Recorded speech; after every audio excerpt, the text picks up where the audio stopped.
பசுந்தீவனம் பார்த்தாச்சு, உலர் தீவனம் பார்த்தாச்சு, கலப்பு தீவனம். இப்போ கலப்பு தீவனத்தில் நீங்கள் என்ன பண்ணணும் அப்படின்னா, இப்போ நான் வந்துட்டு ஒரு கலப்பு தீவனத்தை பேசிக்காக இருக்கக்கூடிய கலப்பு தீவனத்தை நான் சொல்கிறேன். ஓகேங்களா? நம்மளோட சேனலில் நல்ல ரிசல்ட் கொடுக்குற கலப்பு தீவனம் நான் நிறைய வீடியோஸ் போட்டிருக்கோம், போயிட்டு செக் பண்ணி பாருங்கள், அதுலேயும் உங்களுக்கு தெரியும்.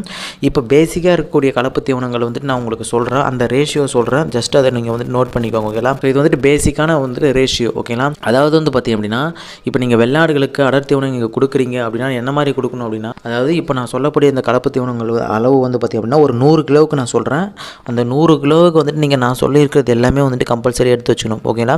ஃபஸ்ட்டு வந்து பார்த்திங்கன்னா ஒரு மக்காசோளம், அதாவது மக்காசோளம் மற்றும் கம்பு. ஓகேங்களா? மக்காசோளம் அது கூடவே சேர்த்து கம்பு, இது 35 கிலோ, 35 கிலோலேருந்து 40 கிலோ வரைக்கும் இது எடுத்துக்கோங்க. ஓகேங்களா? இது மக்காசோளம் கொஞ்சம், கம்பு கொஞ்சம், அந்த மாதிரி அப்படியே சரிப்பாங்க நீங்கள் வந்துட்டு எடுத்துக்கோங்க.